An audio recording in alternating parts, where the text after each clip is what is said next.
Graça e paz, irmãos e irmãs. Os adolescentes já podem ir para o seu encontro na varanda. E eu queria lembrar você de continuar orando pelos nossos que estão fazendo a segunda parte do Enem hoje. Então tem a nossa turminha que está fazendo prova e que precisa das nossas orações, especialmente para ficarem bem tranquilos e conseguirem colocar ali no papel tudo que estudaram ao longo desses últimos anos. O nosso texto de hoje é Lucas, capítulo 18, do verso 31 até o verso 43, e nós estamos na série Amou-nos. Ao longo de todo esse ano temos nos debruçado sobre o Evangelho de Lucas e temos tentado discernir nesse Evangelho as ações de Jesus que nos revelam o grande amor de Deus por nós. Essa tem sido a nossa intenção e, mais do que isso, a nossa jornada ao longo desse ano. E no contexto aqui do nosso texto, Jesus continua a sua viagem da Galileia à Judeia. Vocês devem estar notando que praticamente todas as nossas mensagens nos últimos meses a gente começa fazendo essa comunicação. Olha, a viagem continua. E a boa notícia agora é que ela está acabando. A viagem já está chegando na reta final. Jesus e os seus já se aproximam de Jerusalém, como a gente vai ver no nosso texto hoje. Enquanto Jesus caminha, ele está ensinando aos seus discípulos algumas coisas. Então, mais do que um deslocamento geográfico de um lugar para o outro, essa caminhada de Jesus do norte até o sul aponta-nos uma jornada espiritual. Ao longo do caminho, Jesus está ensinando aos seus discípulos aquilo que é mais importante, aquilo que eles precisam levar em consideração e colocar em alta conta. Então, se nós observarmos só o contexto imediatamente anterior ao nosso texto de hoje, nós vemos que Jesus ensina, por exemplo, seus discípulos a importância da humildade.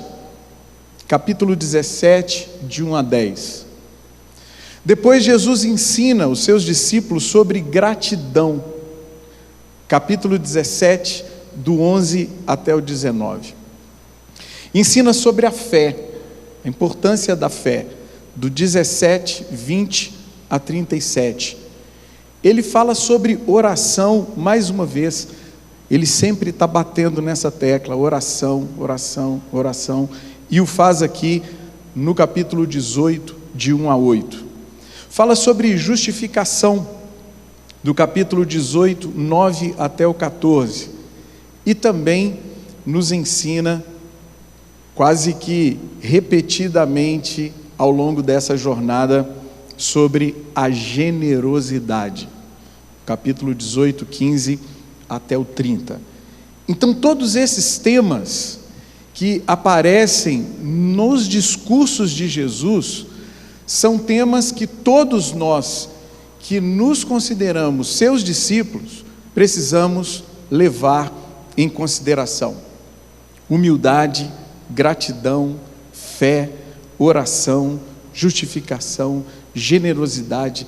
Isso precisa povoar a nossa mente, mais do que isso, descer para o nosso coração, nos tocar nos lugares mais profundos do nosso ser e transformar as nossas ações. É isso que Jesus espera daqueles que estão caminhando com Ele.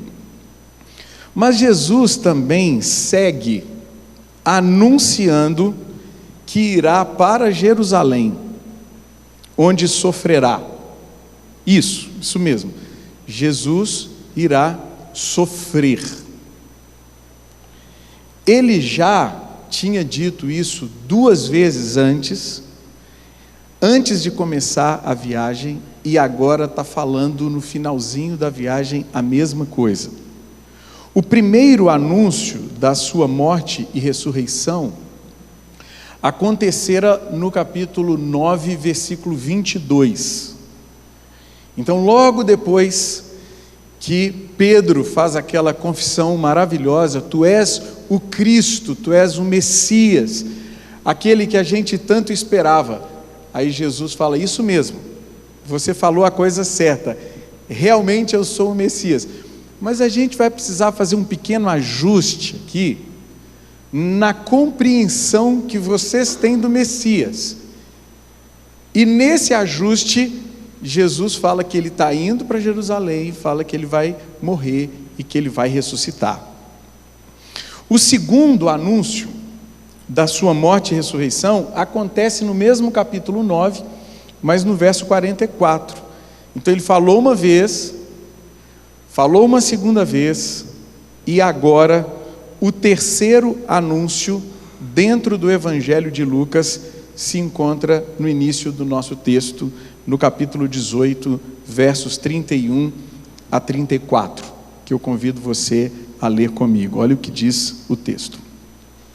Jesus chamou à parte os 12 e lhes disse: estamos subindo para Jerusalém, e tudo o que está escrito pelos profetas acerca do Filho do Homem se cumprirá. Ele será entregue aos gentios, que zombarão dele, o insultarão, cuspirão nele, o açoitarão e o matarão. É muito sofrimento, né? No terceiro dia ele ressuscitará. Os discípulos não entenderam nada dessas coisas. Jesus está falando pela terceira vez e os discípulos não estão entendendo nada dessas coisas. Porque quando fala de sofrimento, a gente dá uma bloqueada mesmo, né? Ainda mais quando fala que o nosso Messias vai sofrer, os discípulos não estão entendendo.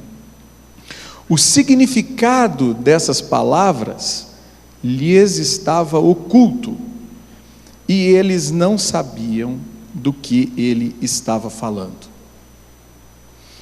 Então Jesus é sim o Messias prometido e esperado, porém ele não é o rei poderoso, à semelhança de Davi, que vai subjugar as nações a partir de Israel, como pensavam os seus contemporâneos.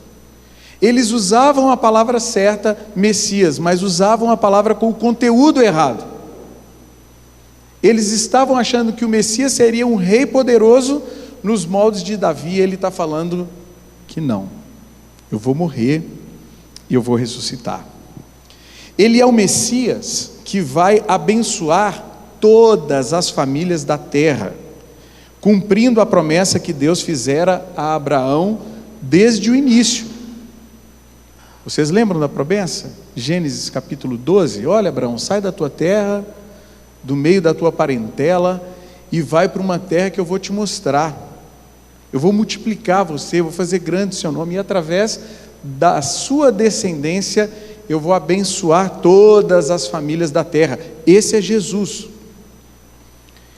Esse é o descendente de Abraão, através do qual todas as famílias da terra serão abençoadas. Jesus, à semelhança do servo de Isaías, irá sofrer. O nosso Messias é um Messias sofredor. E isso os seus discípulos não entendem. E nós muitas vezes também não. A gente tem dificuldade com isso. A gente queria um Messias gloriosão assim. Era muito mais fácil. Mas o nosso Messias sofre. E vamos ler então a sequência do nosso texto de hoje, Lucas 18 agora, 35 até 43.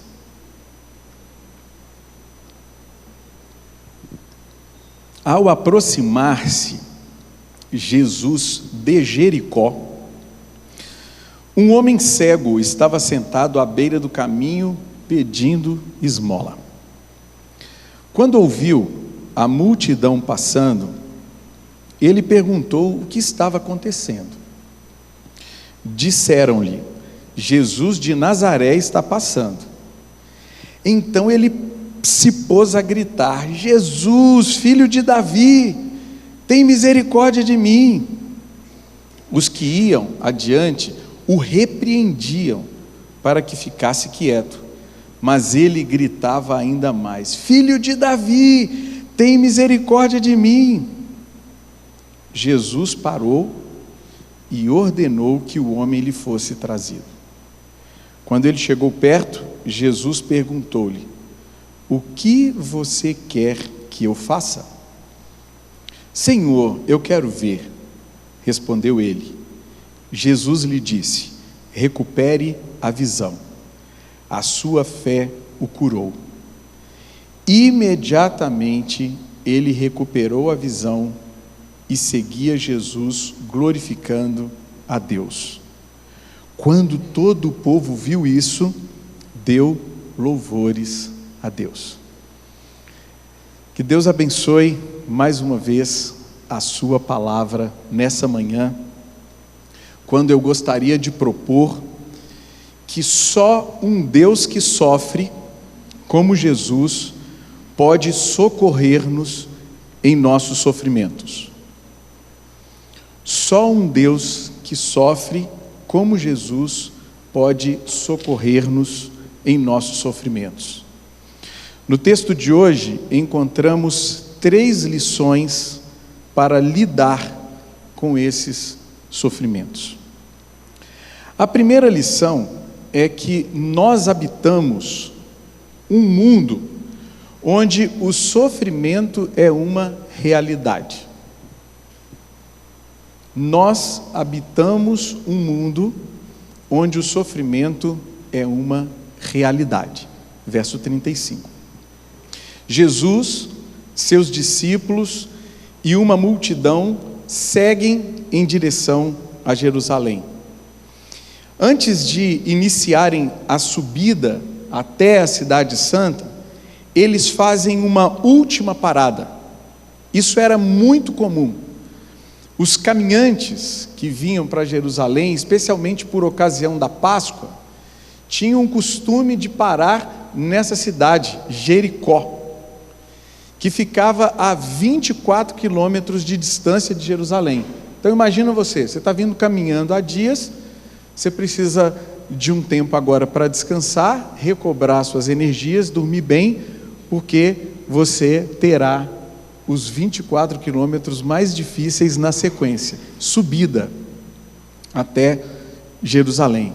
Então Jesus está fazendo aquilo que todo caminhante fazia na sua peregrinação, de onde estivesse até a Cidade Santa. Chegando em Jericó, diz o texto, havia um homem cego que estava sentado à beira do caminho pedindo esmolas. Esse homem, a quem Marcos chama de Bartimeu, perdera a visão em um dado momento da vida. E por que a gente sabe que ele perdeu a visão? Porque no final do texto, nós somos informados que ele recupera a visão. Sim, Jesus se dirige a ele e afirma: recupere a visão. Então ele já teve e por alguma razão ele a perdeu. Imagina só o sofrimento de alguém que vê e depois não vê mais. Você pode imaginar? A pessoa nasceu bem, enxerga tudo, Está vendo? E num determinado momento da sua vida, ela perde a visão, ela perde a capacidade de ver. O texto não nos informa a causa da cegueira. Pode ter sido uma imprudência dele, ele pode ter sofrido um acidente, pode ter sido uma doença, né? Ter ficado mais velho e perder a visão por completo. Nós não sabemos qual foi a causa, né? Por que ele ficou desse jeito. E pior, além desse sofrimento de não poder enxergar mais, naquele tempo um cego era alguém que não podia trabalhar. Os cegos, como as demais pessoas com deficiência, mendigavam para sobreviver. Tudo que eles tinham era uma capa que usavam para se cobrir e para receber as esmolas das pessoas. Você pode imaginar alguém com uma capa, sentado ao chão, uma parte da capa vinha para frente dessa pessoa, onde eles iriam depositar as esmolas, e com a outra parte ele se cobria. Eram assim os cegos que ficavam pedindo esmolas ao longo dos caminhos. E a gente vê exatamente isso em Marcos, no capítulo 10, no versículo 50. Então, alguém que enxergava e num dado momento não enxerga mais. Alguém que podia trabalhar para se sustentar e agora se vê numa completa situação de vulnerabilidade. Se vê tendo que pedir esmolas para sobreviver. É muito sofrimento. É muito sofrimento. Assim como este cego, nós habitamos um mundo onde o sofrimento é uma realidade. Todos nós.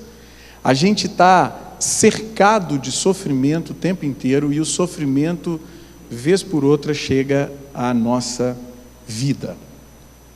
Depois da queda, o sofrimento é constitutivo da nossa humanidade.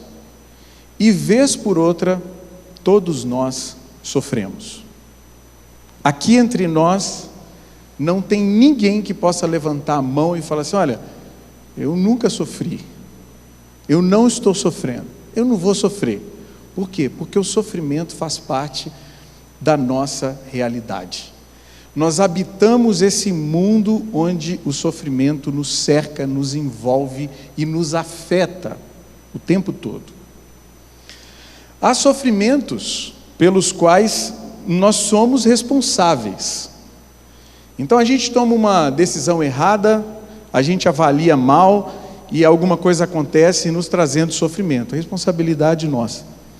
E sofrimentos pelos quais nós não somos responsáveis. Nos acontece. A gente não tinha, fez tudo direitinho e deu errado. Lembram do Jó? Jó era um homem reto, íntegro, temente a Deus, que se desviava do mal. 4 características assim, fantásticas de alguém, fazia tudo certinho e o sofrimento chegou para ele. Então tem sofrimentos que nós somos responsáveis, tem outros que não, que simplesmente chegam até nós e batem a nossa porta e a gente vai abrir, o sofrimento chegou. Não é? O nosso sofrimento pode ser agudo, quando é repentino e intenso. Por exemplo, o falecimento trágico de uma pessoa querida. Ninguém se prepara para isso. Chega a notícia, toca o telefone, fulano de tal, que a gente ama, morreu de maneira trágica. O sofrimento chegou. Ou crônico, quando é prolongado e constante. Por exemplo, quando você recebe o diagnóstico de uma doença incurável. Curável. Está diagnosticado. Agora você vai precisar aprender a lidar com essa doença, porque até o fim da sua vida ela vai ser sua companheira, não tem jeito. Então o sofrimento está aí. Há sofrimentos diversos, sofrimentos físicos, psíquicos, sociais, morais, espirituais. E sabe o que é o pior? É que muitas vezes esses sofrimentos se sobrepõem um ao outro. Você está sofrendo no corpo e adoece na alma. Ou o contrário, né? Somatizando tudo. Isso tudo pode acontecer. Por quê? Porque nós, assim como o cego, habitamos nesse mundo onde o sofrimento é uma realidade. Uma realidade. Às vezes a gente vai vivendo tanto no automático e a gente não para pensar, refletir sobre o nosso próprio sofrimento. Às vezes a gente sofre sem saber do que está sofrendo. Por isso, a minha pergunta agora é a seguinte: hoje, nesse dia, qual é o seu sofrimento? Ou quais são, porque às vezes é no plural, quais são os seus sofrimentos? Tá certo, a gente precisaria agora assim de uma pausa, de uma reflexão muito maior, né? Mas se você não consegue dar nome para esse sofrimento agora, eu quero te encorajar a separar um tempo para você fazer isso assim que possível. Separe um tempo, ore. Você fala, às vezes você está mal, você fala, mas eu nem sei por que eu estou. Às vezes eu sei, está muito claro. Mas pense sobre isso. O que está fazendo você sofrer? Pode ser uma coisa só, podem ser várias coisas, né? Mas saber responder essa pergunta é importante. A gente vai ver como que isso se evidencia na sequência do nosso texto. Isso nos leva então à segunda lição. A segunda lição é que é legítimo buscarmos meios de nos livrar dos nossos sofrimentos. É legítimo. É isso que nós encontramos aqui do verso 36 até o verso 39. Quando ouve a multidão passando, o cego pergunta sobre o que está acontecendo. Você sabe que a gente sempre fala para a gente ler o texto com imaginação. Você pode imaginar essa cena? O Bartimeu, na beira do caminho, uma via movimentada, sentado assim sobre a sua capa, ele começa a ouvir um barulho diferente. E ele está curioso, porque ele não está vendo. Ele está curioso para saber o que está acontecendo. Alguém pode me dizer o que está acontecendo? Alguns lhe dizem que é Jesus de Nazaré que está passando por ali naquele momento. Logo, ele começa a gritar: Jesus, filho de Davi, tem misericórdia de mim. Verso 38. Mas a gente precisa se perguntar uma coisa aqui. Por que o cego chama Jesus de filho de Davi? Essa é a primeira vez no Evangelho que alguém está se referindo a Jesus como filho de Davi. Por que o cego está usando essa expressão? Por que ele está se referindo a Jesus como o filho de Davi? Primeiro, porque ele conhece a promessa de Deus a Davi em 2 Samuel 7,16. Um dia, um descendente de Davi reinará para sempre sobre todo o mundo. Esse era o principal texto que alimentava a expectativa messiânica das pessoas no tempo de Jesus. Todos eles, repetidas vezes, faziam memória desse texto. Olha, tem uma promessa de que um dia um descendente de Davi reinará para sempre sobre todo o mundo. Segundo, porque ele conhece a profecia messiânica de Isaías 61, 1 e 2, que curiosamente aqui em Lucas, Jesus aplica a si mesmo lá na sinagoga de Nazaré, que é o texto-chave de Lucas. Ouçam Lucas 4, 18 a 19. O Espírito do Senhor está sobre mim, porque Ele me ungiu para pregar boas novas aos pobres. Ele me enviou para proclamar liberdade aos presos. Agora olha o detalhe. E recuperação da vista aos cegos. Se você fosse cego, o que você ia prestar atenção? Chegou nessa parte, você ia ficar assim, é esse cara. Eu queria recolher, se eu fosse cego, todos os textos de promessa que tivesse de que um dia viria alguém que iria me libertar da minha cegueira. Esse é o texto que Jesus usa para se referir a si como o Messias, prometido por Isaías. E o texto segue: para libertar os oprimidos e proclamar o ano da graça do Senhor. Terceiro, porque as notícias sobre o que Jesus estava fazendo, incluindo a cura de cegos, se espalharam. Isso está aqui no Evangelho, Lucas 7, 17, depois 21 a 23. Essas notícias sobre Jesus espalharam-se por toda a Judéia e regiões circunvizinhas. Naquele momento, Jesus curou muitos que tinham males, doenças graves e espíritos malignos. E, observem, concedeu visão a muitos cegos. Imagina o Bartimeu, lá em Jericó, ouvindo essas notícias. Olha, tem um sujeito chamado Jesus, ele é lá de Nazaré, ele está andando por toda parte, está fazendo algumas coisas extraordinárias. Ele está curando cego? Está também. Está curando cego também. Opa! Que era aquilo que era a necessidade dele. Então essas notícias de que havia um sujeito chamado Jesus, que estava curando, inclusive cegos, por toda parte chegam até ele. Então, ele respondeu, Jesus, aos mensageiros do João Batista, no texto que eu estou lendo no capítulo 7. Voltem e anunciem a João o que vocês viram e ouviram. O que eles viram e ouviram?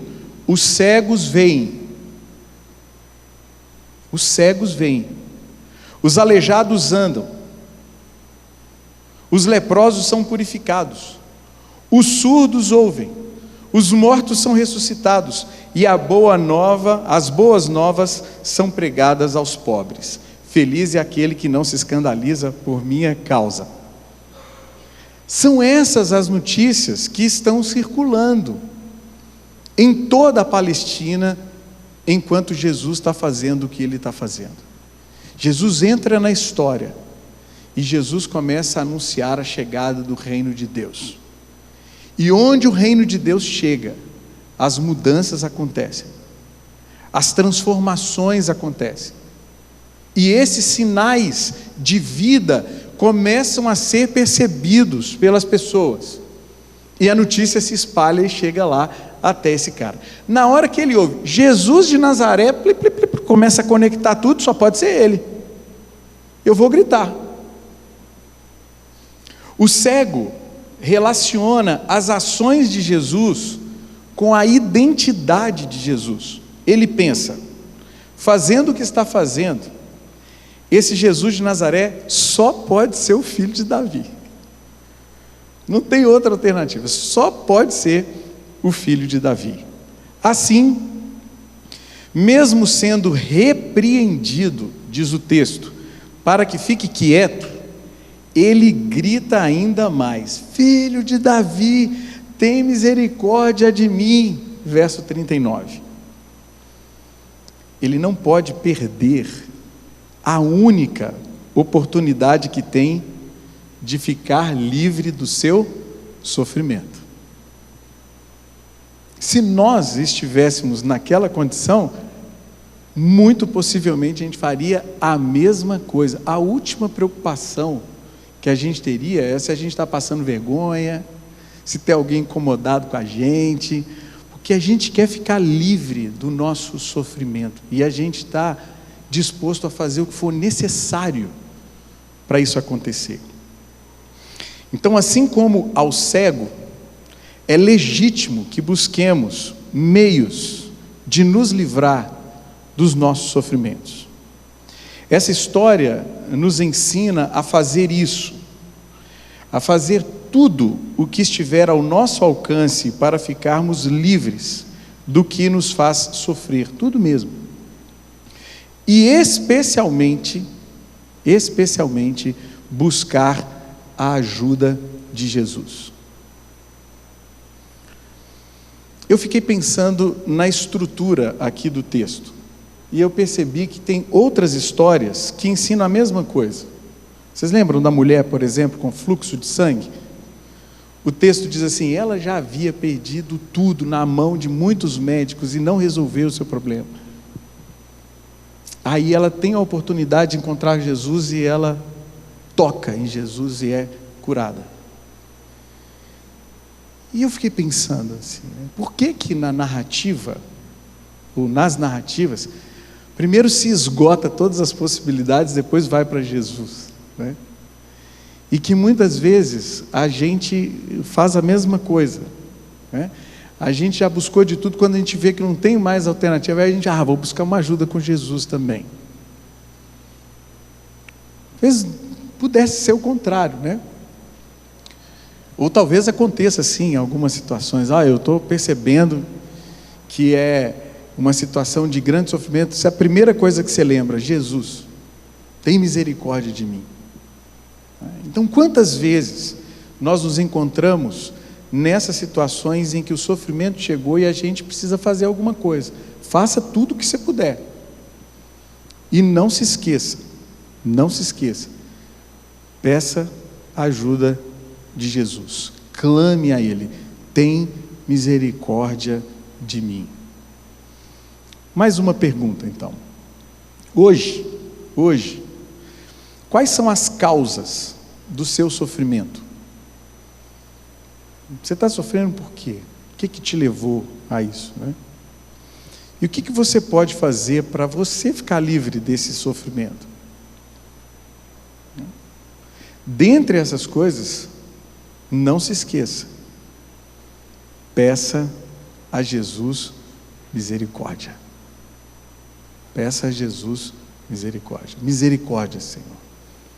Tem misericórdia de mim. Olha para o meu sofrimento e se atente a mim. Por fim, a terceira e última lição é que Jesus se importa conosco e pode, essa palavra aqui é importante, e pode nos livrar do nosso sofrimento. Pode. Daqui a pouco a gente vai ver por que esse pode. Versos 40 até 43. Então o texto segue, e ao ouvir os gritos do cego, olha que interessante, Jesus toma duas atitudes. Volta lá a sua imagem, sua imaginação para aquela cena, tá? Então ele ouve aquela gritaria toda: Jesus, filho de Davi, tem misericórdia de mim. Jesus toma duas atitudes. Primeiro, ele para. Segunda, ele pede que o homem seja trazido até ele. Para e pede. Jesus não é indiferente ao clamor daquele que sofre. Nós precisamos ter isso como uma verdade arraigada no mais profundo do nosso coração. Jesus não é indiferente ao clamor daquele que sofre. Antes, ele manifesta-lhe a sua grande compaixão. Jesus nos revela um Deus que se compadece daqueles que sofrem. Quando o cego chega, até lá, eles trazem o cego, até Jesus. Quando o cego chega, Jesus lhe pergunta: o que você quer que eu faça? Verso 41, parte A. Embora a resposta pareça óbvia, Jesus quer ouvi-la da própria boca do cego. Porque não parece óbvio para a gente?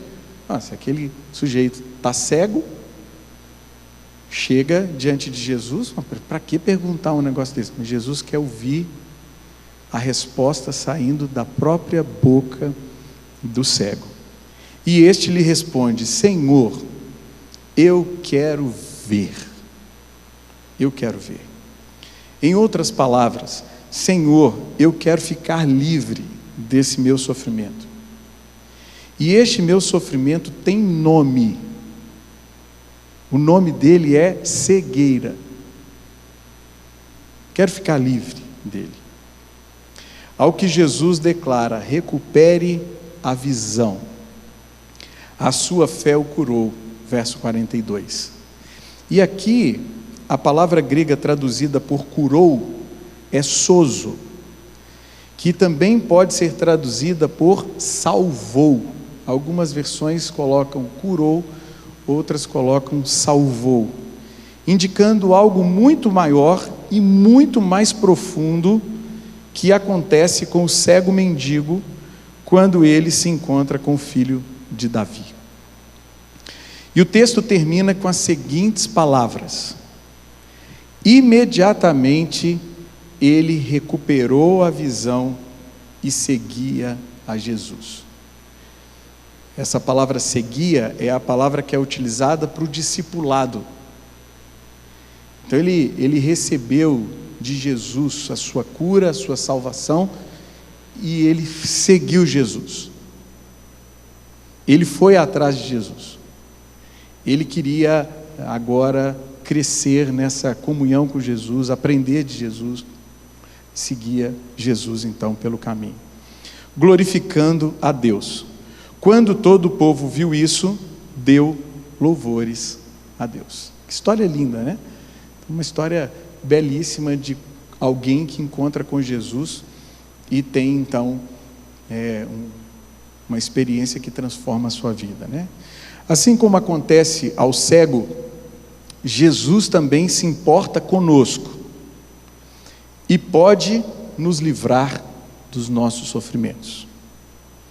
Ele se importa conosco porque Ele está conosco e Ele nos assiste enquanto sofremos. Vocês lembram que Jesus fala assim: olha, eu não peço que você tire eles do mundo, mas que os livre do mal.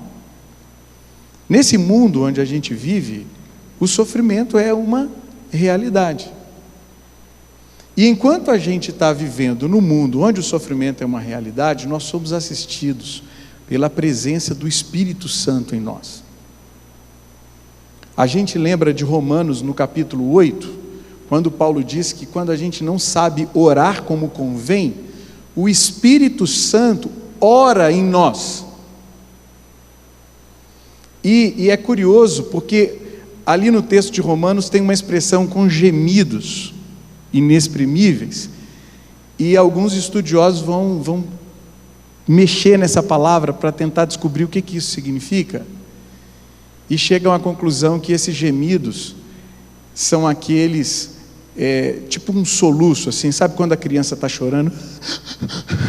Faz assim? Esses são os gemidos. Então, naquele texto ali, Paulo está falando para a gente que quando a gente está vivendo numa determinada situação, que tudo que a gente sabe fazer é chorar, o Espírito Santo nos assiste, transformando o nosso choro em oração, porque às vezes, no meio do sofrimento, nem orar como convém a gente sabe, nem palavra para orar a gente tem.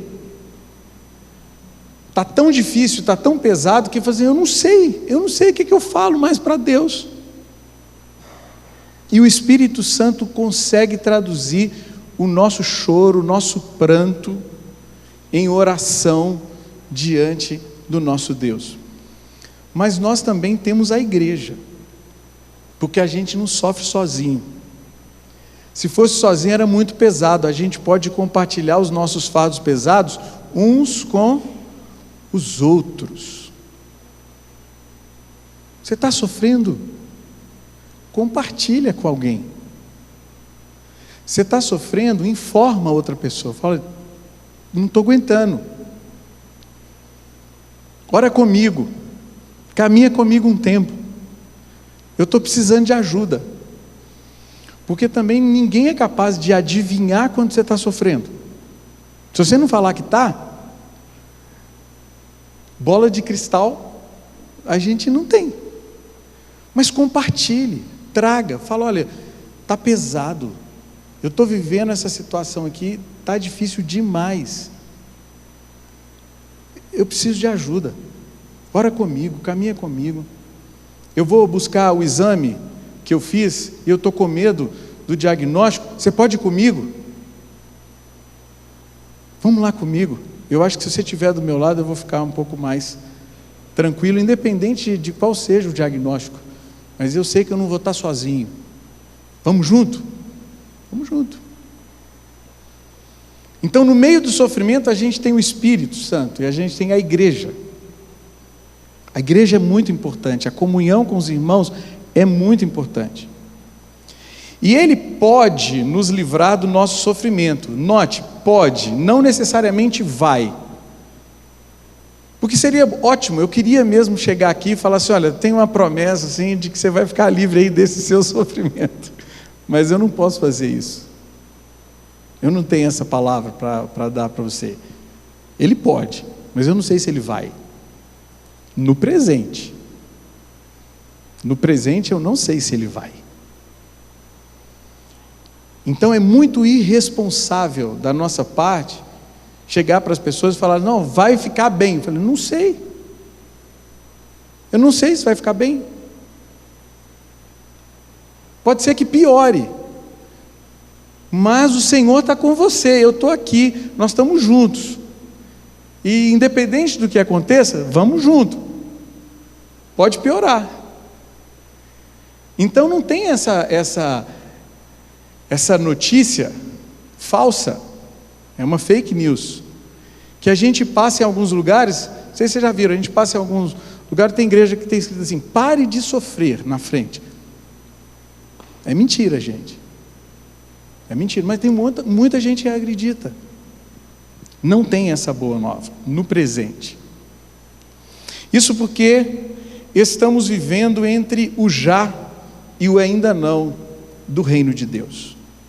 No presente, alguns serão livres de alguns dos seus sofrimentos, outros não. E aí você pergunta assim, por quê? Não tem a menor ideia. Por que uns são livres e outros não são? Não sei. Isso é o que a gente constata. A gente que ora e experimenta o livramento do seu sofrimento. Tem gente que ora e não experimenta o livramento do seu sofrimento. Mas Deus continua sendo bom. Deus continua nos assistindo, nos auxiliando. Deus continua nos cercando de gente para a gente caminhar junto. No futuro, também tem que ter uma palavra assim, né? De esperança. No futuro, todos nós seremos livres de todos os nossos sofrimentos. Isso, eu vi a Vivi falando amém. Posso ouvir um amém mais assim? Amém! Graças a Deus! No futuro, todos nós seremos livres de todos os nossos sofrimentos. No presente, não.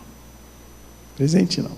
Em Apocalipse, João declara algo que enche o nosso coração de esperança, especialmente para a gente viver nesse mundo marcado pelo sofrimento. E esse é o último texto que eu queria ler nessa noite, nessa manhã.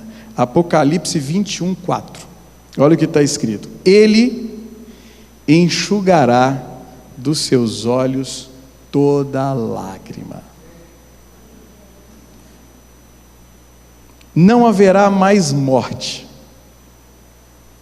nem tristeza, nem choro, nem dor, pois a antiga ordem já passou. Nós ainda estamos na antiga ordem, mas essa antiga ordem tem data de validade. Ela vai passar. Ela vai passar. E enquanto a gente está aqui, a gente vai aprendendo diariamente a lidar com os nossos sofrimentos. Eu queria chamar a banda aqui à frente e dizer, irmãos e irmãs, que a minha oração é que Jesus, aquele que sofreu, nos ajude a duas coisas: a identificar e a lidar com os nossos sofrimentos nesse mundo. E é óbvio que a gente não poderia terminar de outra maneira senão orando, senão clamando: Jesus, filho de Davi, tem misericórdia de mim. Então eu quero terminar orando por você, por mim, por todos nós que estamos atravessando um tempo de sofrimento. A gente já sabe, a gente já identificou, então a gente descobriu que precisa buscar saber um pouquinho mais sobre o que nos faz sofrer. Então, se você está nessa situação, eu quero te convidar a ficar de pé para a gente orar juntos. Então você fala assim: olha, Jesus, filho de Davi, sou eu hoje. Eu sou como esse Bartimeu que estava lá na beira do caminho. Eu preciso do Senhor, eu preciso do toque do Senhor. Eu não sei se eu vou ficar livre, mas eu preciso do Senhor, preciso. E nós vamos orar juntos, como igreja, clamando ao Filho de Davi nessa manhã. Pai, muito obrigado por esse dia, obrigado por esse tempo juntos, tempo de culto ao Senhor, tempo quando nós podemos abrir os nossos lábios e exaltar a Tua pessoa. Obrigado porque o Senhor recebe a nossa expressão de louvor, de adoração. Obrigado porque o Senhor se faz presente entre nós.